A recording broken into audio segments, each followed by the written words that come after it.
start this morning with the Examiner. And here it is. What I've gone through, I wouldn't wish it on anyone. This is a horrific concussion story in Gaelic games.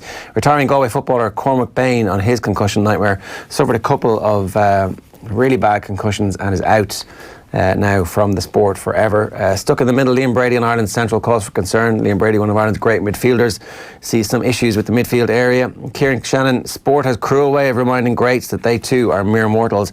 And this is the story of Kevin Durant's Achilles. I couldn't actually make out the pop, but apparently on the video people are saying don't watch this if you're squeamish. Is it evident? So it's a ripple of skin. Right. But like, you can have a ripple of skin when your foot lands on the ground and you've got enough muscle and enough skin for it to kind of wave a little bit. But clearly the ripple here is the Achilles just shattering. Yeah. It's been a crazy 24 hours, hasn't it? An injury... We didn't talk about it at all yesterday in the show. No, I guess it happened a little bit too early. It was... Or also as well, I think it was kind of hard to comprehend just how huge the story was, or what was to actually come over the next couple of hours. Because yesterday afternoon it really took on a new life. So just to recap, it was 3-1 heading into this game. The Golden State Warriors, who were favourites ahead of the Raptors, ahead of the series against the Raptors. Yeah, I would say strong favourites. Were 3-1 down and looking like they were on their way out, and they played Kevin Durant for the first time in the finals. He was just back from injury. There'd been this whole narrative up to the finals about how they were a better team without him, and then when they were 3-1 down, they're like, oh well, I mean, obviously they're not a better team without him. He starts the game really well, plants his foot, the Achilles snaps, and the Golden State Warriors win by a point, 106-105 in Toronto, and the next game is in Oakland. Is that right, to go 3-3? It is. Yes, yeah. And that game's on Friday morning. So they're 2-3 down. Obviously, it's a best of 7. So if Toronto win Game 6, then they are crowned champions, and the upset will be on. But what happened afterwards? The GM of Golden State comes out and basically bawls his eyes out, and this whole discourse then starts to happen around all the US media. I guess when the US media gets planted with a notion of a talking point, it just tends to go like wildfire. And every single TV show yesterday was like, whose fault is this? Whose fault is it that one of the most supremely gifted athletes in our beautiful country has had to go down like this? And maybe it's nobody's fault. Maybe it's a case that Kevin Durant had injury problems. Kevin Durant is an insane competitor, and Kevin Durant also plays for a team that recognise his set of talents, and that when you're 3-1 down and at the biggest stage of the season, and your player wants to come and play and get on the court, and you're saying to yourself, right, we need to pull this out of the fire, you put that guy in. So this has been the whole clamour for blame, the blame towards the front office at Golden State, which is a little bit ridiculous given the tears that were there yesterday. Like, I don't think it's their fault. Is there blame at the feet of Steve Kerr? I don't think so. Is there blame at the feet of Kevin Durant? I'm not sure there actually is, to be quite honest with you. Shit happens sometimes. Like, he's desperately unlucky. He's got a bad injury profile now.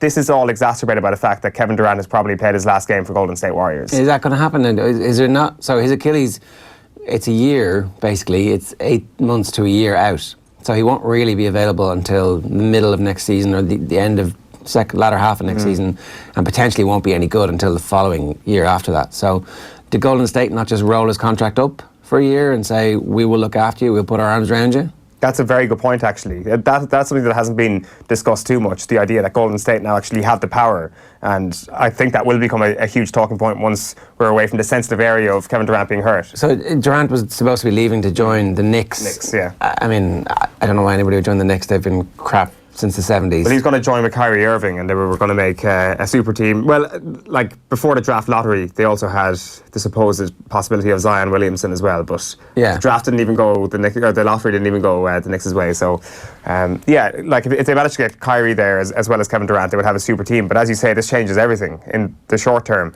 What you could look at is like something that Golden State did themselves last year when they got Boogie Cousins in, who had terrible injury record, and they were like, let's just get him in and let's just play him after Christmas because he's not going to be available until then, and he's been an important part for the last couple of weeks. Like, I don't think the Knicks have that capacity to do that because they're just not good enough. No, you can't pay him 20 million a year, 15 million a year, whatever the figure is. I have no idea how much these guys are getting paid at the minute, but you can't pay him that contract and not play him for a year. So it's tough for him. He's obviously a free agent at the end of the season. Right, well, so maybe nobody pays him. Maybe not. Like, it's a tricky one from Golden State's perspective in terms of actually giving him a commitment to keep him around. Well, they have the cash. Franchise. They seem to, but they're also kind of near the top level of their cash, as far as I'm aware, that they basically got on the end of this salary cap gravy train. They timed their run perfectly, Golden State, and that allowed them to get Durant in the first place and make a super team even more super. So they don't have the cash. Okay, fair enough. Like, I'm not sure. It's going to be a fascinating Game 6, that's for sure. And I know we'll have Kieran Donaghy on tomorrow morning to get stuck into that with a proper bit of preview. But this has just turned into a fascinating series. I was watching old Sports Centre videos of Kawhi Leonard talking yesterday, just before he got drafted, saying, I just want to prove everybody wrong. People say I don't have the handles. People say I can't shoot. And he's turned out to be arguably the best player currently in the NBA. And he's Toronto star. He's driving them forward. He is, and he certainly has been doing that. He's probably got the best laugh in all of sport. If anybody wants to go and actually look at Kawhi laughing, it's just basically like a robot with a tad of emotion. Where are we going? We're going to go to the Sun this morning. 2020 vision is the headline. Mick says plan is still cool. So this is about the succession plan to allow Stephen Kenny to become senior manager of the Republic of Ireland team. And Robbie's a runner. This is an exclusive, although we might see it in another paper, by David Coverdale, saying Robbie Keane is likely to be offered a coaching role as part of pal Jonathan Woodgate's new regime at Middlesbrough, which is an interesting one. Coleman musters them. Seamus Coleman says that Ireland struggles against Gibraltar are no reason to press the panic button. And Blues to carry on Sarri. So Chelsea made an amazing last-ditch attempt to get Maurizio Sarri to stay on as boss. Juventus obviously look to be the front runners. Not just the front runners, it looks like this was going to happen, that Sarri was going to Juve. They know it's going to be tough to get him to reconsider. Chelsea know it's going to be tough, but they're going to try their best, it seems. If you're Maurizio Sarri, you'd be a little bit stupid to say, yeah, I will come running back. Is this not Chelsea just making sure that they are due some compo from Juve? It's like, oh, we really want you to stay, Maurizio. Is that not what this is? They've just realised what happened with their previous manager and that particular case. So, yeah. Or is it Chelsea saying, listen, Frank, make up your mind soon because we've got a manager we're about to kick out the door. To Lampard? Yeah. Oh, yeah, okay, right. So then, yeah, there's definitely machinations going on. They do not want to keep him, though. That much you would say is true. Okay, Horan, Dublin success down to volunteerism, not money. This is an interesting story here from the Indo. GAA President John Horan has said the chief reason for Dublin's dominance is the work of voluntary coaches and not the funding the county have received over the past decade. The Indo then helpfully reminds you, between 2007 and 2018, Dublin received 18 million in games development funding, with Kildare and Meath receiving just over 1 million over the same period. 18 million versus 1 million. Accounting for population, the rate of investment in Dublin was still more than double that of any other county, leading many to suggest the GAA's funding has been the chief cause of their footballers' dominance. Not so, says GAA President and Dublin clubman John Horan. Dublin's success, a lot of it is based on voluntary effort and the games programme. Yeah, we do have the coaches going into schools, and that is a benefit, but that project is 50% funded by the clubs. Schools are the predominant area in which the paid coaches work, and they work not alone in hurling and football, but in camogie and ladies football as well. Horan believes, and then he goes on to talk about the decline in attendances because no one cares about the National Championship anymore because Dublin are going to win every year, forever and ever. Amen. It's kind of like the idea of Croke Park not being the Dublin home ground. This idea that money hasn't helped make Dublin better. It's literally called games development funding. You are there to develop games. You are there to make the people who get the money better. There's no need to be ashamed of this, John Horan. It's fine. I think Dublin get money. They use it really well. The money has led to success, and it's amazing to see the growth of Gaelic games in the capital city. It's brilliant, especially for people in the capital city. Yeah.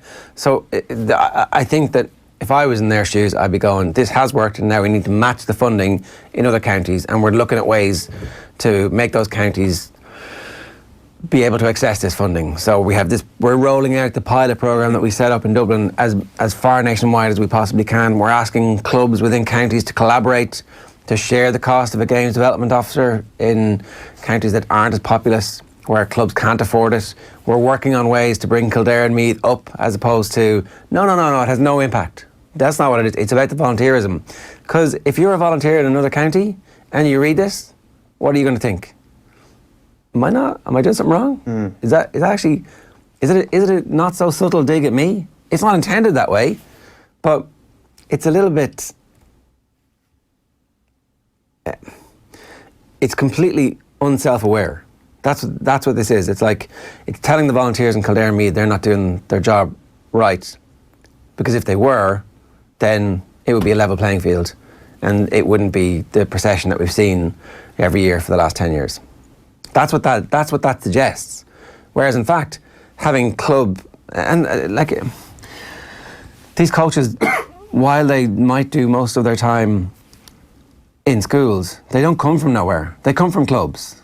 So they're full-time GAA people who also then are club members, and who are no doubt very dedicated club members, because that's how you end up wanting to spend your life being a GAA coach. So there's like mad knock-on impacts all over the place that is clearly helping, and I don't think it's a bad thing. I actually don't think it's a bad thing that they've decided that they could have this impact on GAA in Dublin. They just need to say, we need to have this impact in Cork and Limerick and Galway and Kildare and Meath and Louth. Like, it's really easy to do. You just have to say, yeah, the money works. And then all the other ways that they're making money suddenly begin to make some sense. Yeah. Otherwise, it's kind of like saying, well, what did we spend 18 million quid on? Yeah, it was pointless. Well, sure, we had the volunteers there anyway. What's the point of this? Yeah, like in any other organisation, if their president was saying, actually, that money we spent isn't the chief reason why that success in that particular area is happening. You'd be like, then stop spending the money. If you're going on the PR offensive and you're John Horan, you should be saying it's actually all about the money. We are such a good organisation. We managed to pick a part of the county, give them a lot of money, tell them how to spend it, help them how to spend it, and they've turned into an absolute superpower. This is such a good news story. We as administrators are absolutely class. That's what he should be saying. But he's not. Maybe it's just extreme modesty on his part. But hopefully, like it is such a good shout. I mean, like really, the expertise, the blueprint, pardon the pun, is there. If anyone made a close examination of the Dublin senior teams, you'd find out that an awful lot of the work that's going into the underage structure is being done by voluntary people and not by the paid coaches. Dublin's success, a lot of it based on voluntary effort in the games programme. Yeah, we do have the paid coaches going into schools, and that is a benefit, but that project is 50% funded by the clubs. That's not an argument against giving the same amount of money to everybody else, or trying to find ways to increase the money going everywhere else. And it's also not an argument to say that the money didn't have an impact. It's part funded by the clubs. It's like, well, that's how the lottery grant systems work, but you don't get the lottery grant unless you already own your own pitch or unless you're able to fill in the forms. So the clubs are all able to fill in the forms to get the money because the money exists. If the money didn't exist, they wouldn't be part funding them. Yeah. You know, it's a circular argument where we've got better volunteers than you is really the subtext. Maybe they do. Maybe Dublin GAA people are better than everybody else. Like, I mean, they definitely got their house in order with John Costello, and then they put Pat Gilroy in, and they put good management in place. Desi Farr had a big role to play with the under-21s coming through, and this is an exceptional crop of players, and there's no guarantee that the next crop of players is going to be as good, but there's going to be a whole heap of them, so they'll have an opportunity to find different types of players that they need into the future. And I can't accept that John Horan is saying that everybody else needs better volunteers, because that is definitely the subtext. Yeah, it certainly is. And that is what a lot of people will take it up as this morning. The back page of the Irish Daily Star is Pep City break, shattered Guardiola plotting his exit. Pep Guardiola basically saying that he might consider another sabbatical if Manchester City win the Champions League next year. And this is the UK version of it, and you can see Mo Salah there with a massive fish. Liverpool ace Mo Salah is making a habit of landing the big ones. Fresh from the club's 2-0 triumph over Tottenham in the Champions League final in Madrid, Salah reeled in another whopper during a post-season break. Egypt's superstar Salah posted this picture from capturing this Dorado fish, known as the chicken of the sea due to its succulent taste. The former Chelsea and Roma flyer also captured a smaller specimen inset. Chicken of the sea. That'd be class, like going fishing and then eating chicken. That's like the dream. But not actually chicken, fish. Yeah, but like it tastes like chicken. The chicken of the sea. We want Keane. Middlesbrough are, after Robbie Keane, Middlesbrough target Robbie for coaching role. Robbie Keane was last night dramatically linked to a coaching role at Middlesbrough under former teammate Jonathan Woodgate. Is this a good thing? Is it a good thing? I suppose it is. More Irish people involved in full-time football. Keane and Duff, are they the Rog and Paul O'Connell dream team duo for Ireland? The Wild Geese. After Stephen Kenny. Hockey, Ireland destroys Singapore 11-0 in Banbridge. So the Irish hockey team and the USA women's national team, the international flat track bullies of their sport at the moment. Give Chelsea job to Lampard now, says Ferdinand. Rio also talking about being involved in Man United, refusing to rule out being involved in Manchester United as a technical director. So he still wants that gig. Roscommon are on the rise with talent to progress deep into the summer. People are waking up to Roscommon. That was one of the other stories there about Anthony Cunningham being on the brink of coaching history. The Mirror goes with Lampard in Blues talks, Chelsea legend in negotiations to replace Sarri at the Bridge. So they've gone with a different angle rather than the Maurizio Sarri might actually be reeled back in by Chelsea angle. But maybe it is all part of a ploy to get Frank Lampard. It is. The more I think about this, the more I think that Frank Lampard kind of has to take this job. Because it won't come again? It will. Because it may not come again. It will, though. It'll definitely come again. It might not come again for him because he might blot his copybook. Is there part of a sort of novelty value to Frank Lampard as a manager right now, from Chelsea's perspective? That they think, shiny new club legend as a manager is out there, let's go get him. Is there a point that Frank Lampard's veneer, granted it'll take a number of years for it to happen, may just fade a little bit? And yeah, then exactly. You have other club legends who might come in and, you know, I don't know, like, does Drogba do something big? Like, pick any of the club legends of the last 10, 15 years of Chelsea. They do something big on the continental stage with any football club with a lot of money, and it may not be as impressive as getting Derby to almost the Premier League. Suddenly, the focus shifts. So, from Lampard's perspective, I'm starting to think this might actually be the right move. Yeah, totally fair. You strike with the irons hot. Slow death of football, Alan Brogan, GAA's big problem, and it's a picture of a very empty-looking Croke Park. An out-of-date t-shirt too there with the 4 in a row, because really the Dubs fans should be printing the 5 in a row t-shirts, right on? Nothing could go wrong, right? Print the 5 in a row t-shirts now. Well, no, I would say get ahead of it and start printing 6 in a row. Matt's all right.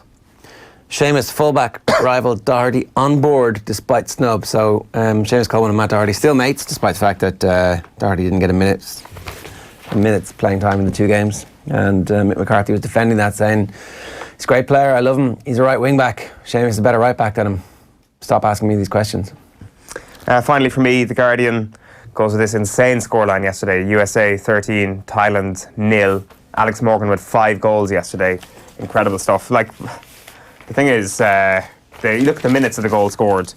So they go up early, 12 minutes, they're 2-0 up, 20th minute, and then really the second half is just an absolute slaughterhouse. They score as well in the 32nd. But is there not a part of you that you're 3-0 up against Thailand after 32 minutes? You're like, foot off the gas a little bit. Don't think so. Is there? Like, did people do that to Panama last summer when they realised that, okay, points are in the bag, let's rest up for a big game? I'm not sure that was the case. Maybe it was. But from this USA team and the way they look at the tournament, and the way the tournament has looked upon them over the past couple of days is like, USA are not an also-ran, but they're going to be in with the rest. I do wonder if people have got ahead of themselves with that analysis, and that actually this is going to be USA backing up their title from 4 years ago once again, and that perhaps we've overrated the rest of the team. Like, is there any other team in the tournament who'd be able to beat anybody 13-0? Well, let's wait and see how well Thailand do in the other 2 games before we decide that no one else can do it. Because you wouldn't be surprised now if Thailand brutalised by that ship 8-10. Certainly that's what the spread's going to be for the next couple of games, right? 8-10 spread, that's insanity. On the rocks, Pebble Beach, not a happy hunting ground for in-form McIlroy. So this is the big question. Can Rory McIlroy do it around Pebble Beach? Probably not, is the answer. But we'll see. Heartache for Lavery as Lady Kaya suffers fatal injury on gallops. Terrible news from the Curragh Gallop yesterday morning. Sheila Lavery has been left heartbroken after the death of stable star Lady Kaya. The County Meath trainer revealed the 1,000 Guineas runner-up broke a leg during her last piece of serious work before Royal Ascot. So the 3-year-old put up a valiant performance behind her Hermosa at Newmarket in May and was short as 8-1 for the Group 1 Commonwealth Cup on Friday week. And then Ascot sounds warning of travel chaos. Maybe they're using Dublin Airport. All right, you done? I'm done.